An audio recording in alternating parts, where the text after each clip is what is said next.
मैं हूँ ज़ाद हुसैन थूई और आप इस वक़्त सीख रहे हैं इंग्लिश ग्रामर को। यकीनन इंग्लिश ग्रामर जो है वो किसी भी लैंग्वेज का जो है वो बेसिक होता है। अगर आपने कोई लैंग्वेज सीखनी है, as you know that there are 7000 different languages across the world. तो इसमें ज़्यादातर लोग सारे तो सीख नहीं सकते। तो आपके जो अपने इलाके में जो लैंग्वेजेज़ इस्तेमाल होते हैं, यही यकीनन वही आपने सीखने होंगे, जो आपका लोकल लैंग्वेज है या जो आपका नेशनल लैंग्वेज है। तो इसके साथ-साथ हमें वो लैंग्वेजेज़ भी सीखने हैं जो इंटरनेशनली बोली जाती हैं। इंटरनेशनली इस वक़्त जो सबसे ज़्यादा बोली जाने वाली लैंग्वेज है वो इंग्लिश है और इंग्लिश को किस तरह से हम मसलन आसानी से सीखें। किताबें तो आप लोगों के साथ भरे पड़े हैं, अगर आप चाहें तो आप किताब खरीदें ग्रामर के, उसमें से बहुत सी टेक्निक्स होते हैं वो आप सीख सकते हैं। सिमिलरली उसके साथ आपने ग्रामर सीखना है, वोकैब्युलरी सीखनी है। वोकैब्युलरी की बहुत ज़्यादा बुक्स हैं आपके पास मार्केट में और मेरा वाला एक बुक है स्मार्ट एज वोकैब्युलरी, जिसमें आपको कई हज़ार वर्ड्स मिलेंगे और वो डिपार्टमेंटल वोकैब्युलरी है, जो कि हर एक शख्स के लिए बहुत ज़्यादा ज़रूरी है। उसकी कीमत भी इतनी ज़्यादा नहीं है। बहरहाल, तो ग्रामर में हम क्या सीखते हैं? ग्रामर में इंसान को बेसिक जो होता है वो तो सीखना चाहिए। आज की जो वीडियो है, ये ग्रामर की पहली वीडियो है, जो कि आप लोग अगर कोशिश करें थोड़ा बहुत आप सीख जाएँ। वैसे तो सब लोगों ने सीखा होता है, जो बेसिक से वाकिफ़ होते हैं, लेकिन फिर भी बहुत से लोगों ने स्कूल कॉलेज छोड़ा होता है तो उसकी जो दिमाग में वो ग्रामर के पॉइंट्स होते हैं वो उससे बाहर निकले होते हैं। तो अगर हम देखें कि ग्रामर में हम पार्ट्स ऑफ स्पीच अगर सीखें स्टार्ट में, तो इंसान को बहुत आसानी हो जाती है। पार्ट्स ऑफ स्पीच मैं मुश्किल ये वीडियो मुश्किल नहीं बनाना चाहता हूँ, इसलिए मैं बड़े सादा से अंदाज में ये उन लोगों के लिए ये वीडियो मैं करा रहा हूँ जो इंग्लिश नहीं समझते हैं, इंग्लिश नहीं जानते हैं। वो लोग नहीं जो इंग्लिश पढ़ाते हैं या इंग्लिश के साथ उनका पहले से काफ़ी अच्छा खासा रिलेशन है। तो सबसे इम्पोर्टेंट चीज़ क्या है कि पार्ट्स ऑफ स्पीच मतलब ये है कि जब हम एक जुमला बोल लेते हैं या लिखते हैं या पढ़ते हैं या कोई बोल के हम सुनते हैं, तो उस जुमले में जो 5, 6, 7 वर्ड्स होते हैं, उसका जो मुख्तलिफ वर्ड्स इस्तेमाल होते हैं, उनके मुख्तलिफ नेम्स हैं। मसलन आप एक तस्वीर बनवाते हैं किसी शख्स का, तो उसमें पार्ट्स ऑफ द बॉडी होती। तो आपने ये सारा कुछ देखना होता है कि आँख कहाँ लगाऊँ, कान कहाँ लगाऊँ और इस तरह मुँह कहाँ लगवाऊँ, आईब्रो कहाँ होनी चाहिए, हैंड्स कहाँ होने चाहिए, हैंड में फिर फिंगर्स कहाँ होने चाहिए। तो ये सब चीज़ें अपनी-अपनी जगह पे लगवाना है। इसी तरह एक जुमला जब बोलते हैं या लिखते हैं, तब हमें ये ख़्याल रखना है कि कौन-सा लफ्ज़ कहाँ लगवाऊँ, शुरू में क्या लगता है, बाद में क्या लगता है, उसके बाद क्या लगता है, आखिर में क्या लगता है।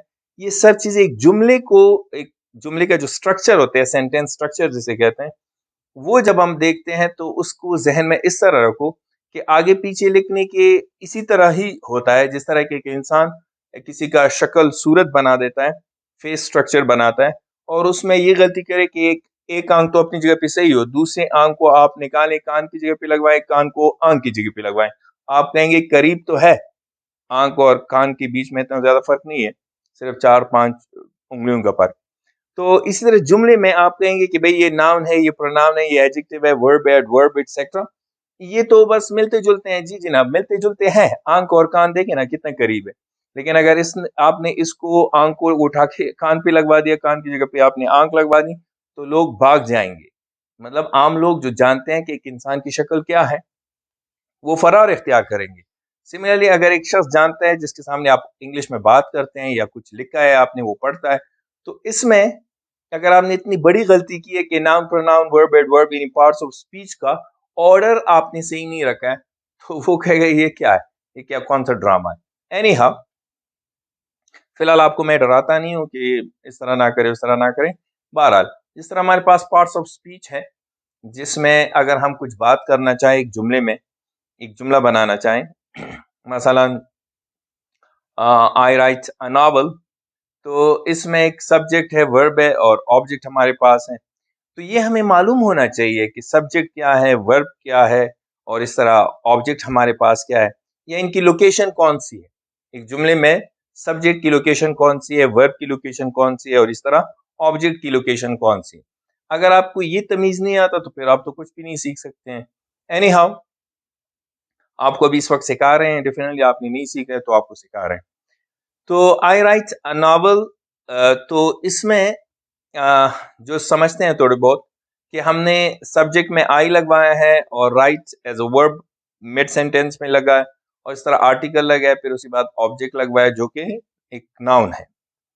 या फॉर एग्जांपल आपने नावल लिखा है या बुक लिखा है या लेटर लिखा है या कोई स्टोरी लिखी है, तो वो आपने लिख दी, तो एक जुमला बन गया।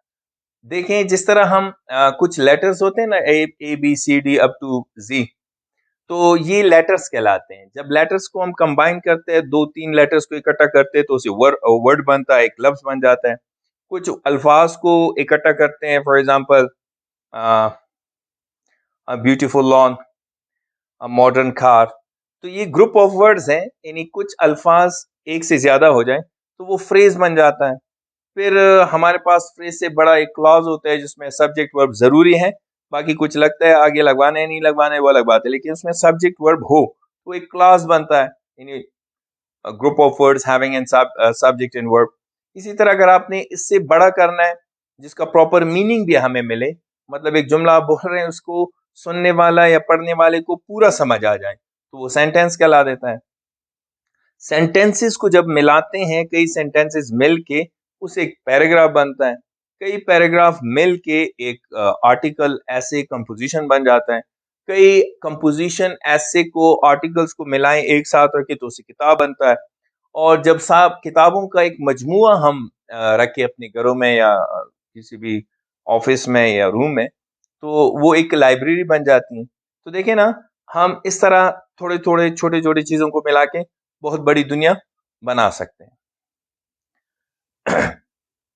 तो ग्रामर में हमारे पास वेरी इंपॉर्टेंट चीज़ जो है वो नाउन है। सबसे पहले अगर हम सीखें नाउन क्या होता है? दुनिया में जो कुछ भी चीज़ें जो मौजूद है, वो नाउन है।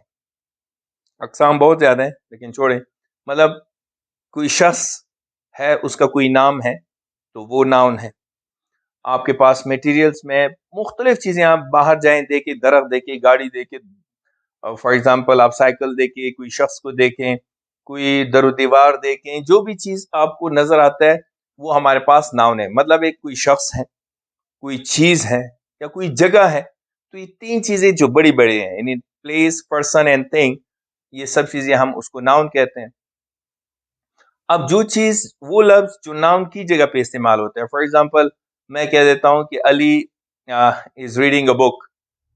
अब अली जो है एक किताब पढ़ रहा है, तो इसमें दोबारा जब जुमला बोलूँगा, इस अली के बारे में मैंने कुछ कहना है, तो हम रिपिटिशन ख़त्म करने के लिए उसकी जगह पे हम कोई प्रोनाउन लगवाते हैं। मसलन he is working very hard, तो देखें अब ही लग गया, ये ही क्या है? ये प्रोनाउन है, नाउन की जगह पे इस्तेमाल हुआ है।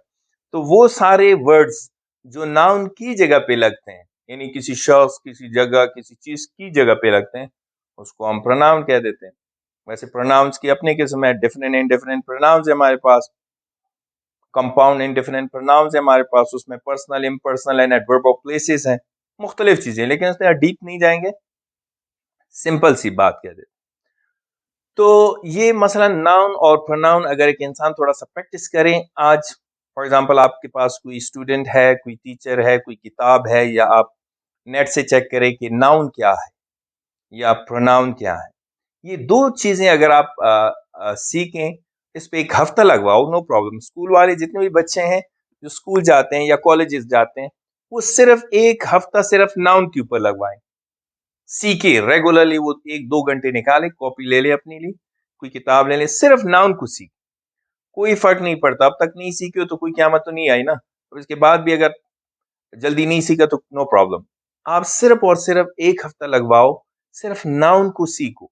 स्कूल में टीचर से पूछो, दोस्तों से सीखो, यूट्यूब से सीखो, किताबों से सीखो, आस-पास कोई स्टूडेंट होगा उससे सीखो, दोस्त से सीखो, घर में कोई फ़र्द होगा उससे सीखो, और इस तरह आप उसके साथ प्रोनाउन भी सीखें। तो देखें, ये बहुत सिंपल सी चीज़ें हैं, और ये जो हम पार्ट्स ऑफ स्पीच भी सीखे ना, बहुत बड़ा इंसान में कॉन्फिडेंस लेवल बढ़ जाता है, और वो इस पोज़ीशन में होते हैं कि वो आगे से कॉन्फिडेंस के साथ बात भी कर सकते हैं। हम अपनी कमज़ोरियों को छुपाते हैं।